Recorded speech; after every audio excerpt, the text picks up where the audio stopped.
Après l'attaque d'Israël contre l'Iran aujourd'hui, Téhéran a annoncé qu'il se retirait des négociations avec les États-Unis d'Amérique concernant la conclusion d'un accord nucléaire.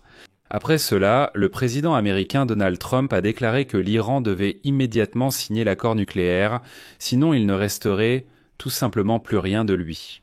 Il a averti qu'il était parfaitement au courant des prochaines attaques massives déjà planifiées contre l'Iran de la part d'Israël.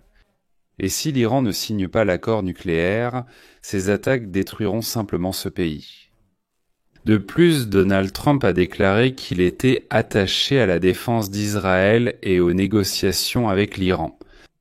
J'ajouterai aussi ici que l'Iran a lui-même provoqué cette colère, parce que la veille, après le rapport de l'Agence internationale de l'énergie atomique dans lequel il était clairement indiqué que l'Iran ne respectait pas ses obligations dans le domaine nucléaire, à Téhéran, ils ont soudainement décidé de menacer tout le monde en affirmant qu'ils visaient effectivement à créer une bombe nucléaire et qu'ils n'abandonneraient jamais l'idée d'enrichir de l'uranium. Ils ont même menacé d'augmenter cet enrichissement dans un avenir proche et de construire des centrifugeuses supplémentaires à cette fin. Tout cela a donc abouti à ce qui se passe aujourd'hui au Moyen-Orient.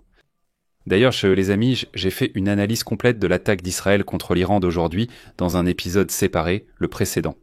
Donc, si vous ne l'avez pas encore vu, allez sur ma chaîne, regardez l'épisode précédent, puis vous pourrez revenir à celui-ci pour être complètement dans le contexte.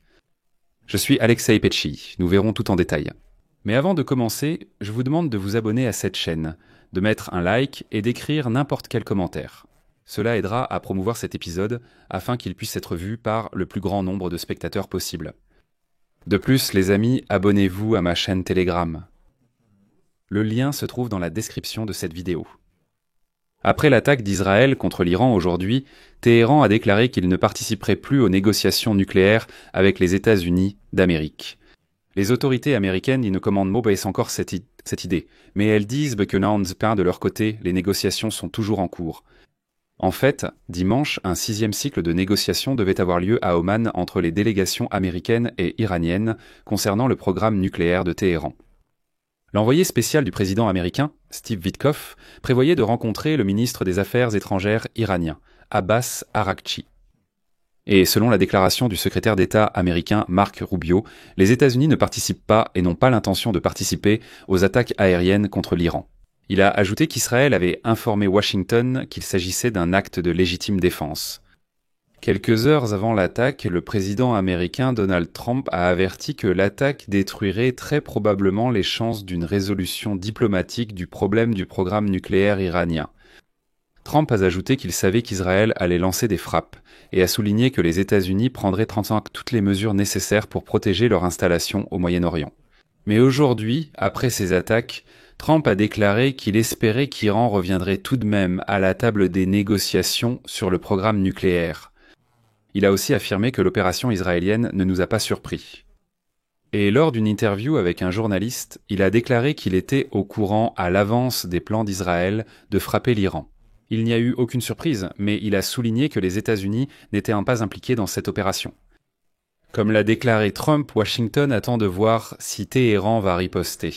Le commandement central des forces armées américaines est en état d'alerte renforcé. Selon Trump, les États-Unis se défendront eux-mêmes ainsi qu'Israël si l'Iran entreprend des actions de représailles. Citation. « Il ne faut pas permettre à l'Iran d'obtenir la bombe nucléaire et nous espérons un retour à la table des négociations. » Eh bien, nous verrons. Donald Trump a ensuite évoqué la mort de plusieurs hauts responsables iraniens et a déclaré que ce n'était que le début. Ces derniers jours, Donald Trump s'est entretenu à plusieurs reprises avec le Premier ministre israélien Benjamin Netanyahou. Et donc, selon des sources à la Maison-Blanche, l'administration américaine a également informé au moins un allié clé au Moyen-Orient de la frappe imminente et du fait que les États-Unis n'y étaient pas impliqués. La chaîne de télévision rapporte également que les États-Unis ont réapprovisionné l'arsenal de missiles du système israélien Dôme de fer avant le début de cette attaque. Et littéralement 1h30 avant l'enregistrement de cette émission, le président américain a appelé l'Iran à accepter immédiatement l'accord nucléaire avant que des attaques encore plus violentes ne suivent. En particulier, Donald Trump a averti l'Iran de la nécessité d'accepter l'accord nucléaire avant qu'il n'en reste plus rien, suggérant que les attaques israéliennes suivantes contre le pays seraient encore plus violentes. Mais aujourd'hui, Donald Trump a écrit que les dirigeants iraniens ne savaient même pas ce qui devait se passer. Ils sont tous morts maintenant, et ça ne fera qu'empirer, suggérant que vous ignorez ce qui se profile. Et les négociations sur un nouvel accord nucléaire avec l'Iran se sont intensifiées ces dernières semaines, mais l'exigence persistante de Téhéran concernant son droit à continuer d'enrichir l'uranium s'est avérée être le principal point d'achoppement. Selon ces sources, il rapporte qu'en ce moment, toute cette diplomatie et ces négociations n'étaient qu'un écran de fumée. Et à Washington, comme à Jérusalem, on savait parfaitement qu'une attaque de grande envergure contre l'Iran se préparait et il fallait endormir la vigilance des Iraniens avec ces négociations. Néanmoins, Donald Trump écrit aujourd'hui ce qui suit. « J'ai donné à l'Iran chance après chance de conclure un accord. Je leur ai dit en des termes très forts, faites-le simplement. » Mais quoi qu'ils fassent, aussi proches qu'ils aient pu être, ils n'ont tout simplement pas pu le faire. Je leur ai dit que ce serait bien pire que tout ce qu'ils connaissaient, attendaient ou avaient entendu. Que les États-Unis produisent le meilleur et le plus meurtrier équipement militaire au monde, et qu'Israël en possède beaucoup, qu'il en aura encore plus, et que les Israéliens savent comment l'utiliser. Certains partisans iraniens de la ligne dure parlèrent avec audace, mais ils ne savaient vraiment pas ce qui allait se passer. Ils sont tous déjà morts, et cela ne fera qu'empirer. Il y a déjà eu beaucoup de morts et de destructions, mais il est encore temps de mettre fin à ce carnage, car les prochaines attaques, déjà planifiées, seront encore plus brutales. L'Iran doit conclure un accord avant qu'il ne reste plus rien, et sauver au moins ce qui était autrefois connu sous le nom d'Empire iranien. Plus de morts, plus de destruction, faites-le simplement avant qu'il ne soit trop tard. Que Dieu vous bénisse. Juste après que le président américain ait déclaré qu'il vaudrait mieux que l'Iran revienne à la table des négociations sur l'accord nucléaire, sans quoi les choses ne feraient qu'empirer. Selon les médias d'État iraniens, Israël a continué de frapper l'Iran, visant plusieurs villes à travers le pays. Aujourd'hui, dans la journée, la télévision d'État iranienne a rapporté qu'une nouvelle frappe de missiles avait visé le site nucléaire de Natanz.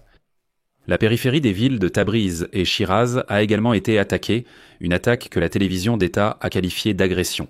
Il est intéressant de noter que ces endroits abritent donc des bases aériennes, qui auraient pu être utilisées pour une riposte contre Israël. Il convient également de rappeler qu'à la veille de cette attaque, précisément le 12 juin, le Conseil des gouverneurs de l'Agence internationale de l'énergie atomique, Agence internationale de l'énergie atomique, a officiellement constaté pour la première fois en 20 ans que l'Iran ne respectait pas ses engagements dans le domaine nucléaire. Cela a provoqué une nouvelle vague de tensions autour du programme nucléaire iranien et a déclenché le mécanisme de rétablissement des sanctions de l'Organisation des Nations Unies contre Téhéran, qui pourrait entrer en vigueur d'ici la fin de l'année prochaine au plus tard. Selon des sources, 19 pays ont soutenu la résolution, dont le projet a été présenté par la France, le Royaume-Uni, l'Allemagne et les États-Unis. La Russie, la Chine et le Burkina Faso ont voté contre, 11 autres pays se sont abstenus et les représentants de 2 autres pays n'ont pas participé au vote.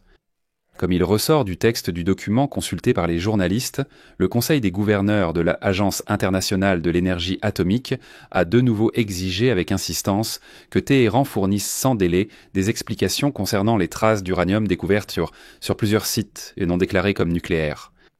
J'ai aussi fait une émission spéciale sur le sujet sur ma chaîne YouTube, n'hésitez pas à la regarder. Il y a effectivement eu une enquête de l'Agence internationale de l'énergie atomique qui a révélé qu'en plus des sites nucléaires connus, au moins 3 autres sites ont été découverts en Iran où des traces d'uranium enrichi et des traces d'essais d'implosion ont été trouvées. Ce sont des essais préliminaires à la fabrication d'une bombe nucléaire. Mais l'Iran n'a pas pu expliquer de quoi il s'agissait ni ce que sont ces sites.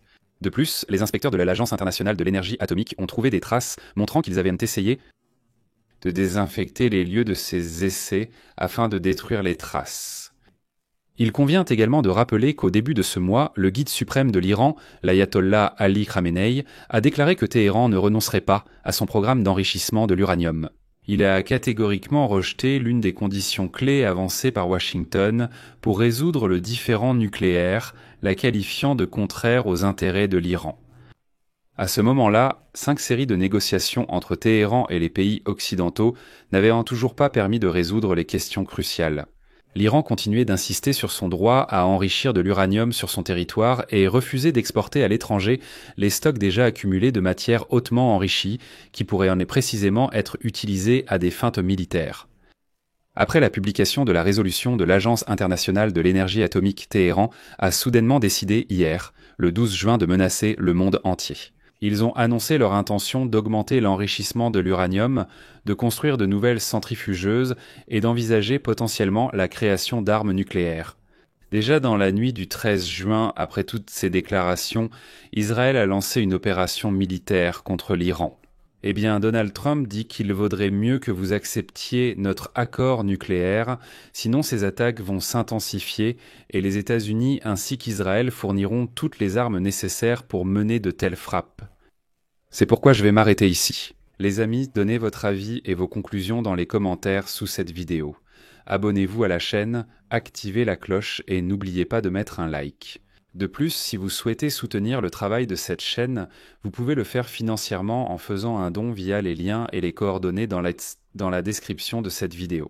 C'est tout pour aujourd'hui. Prenez soin de vous. À bientôt.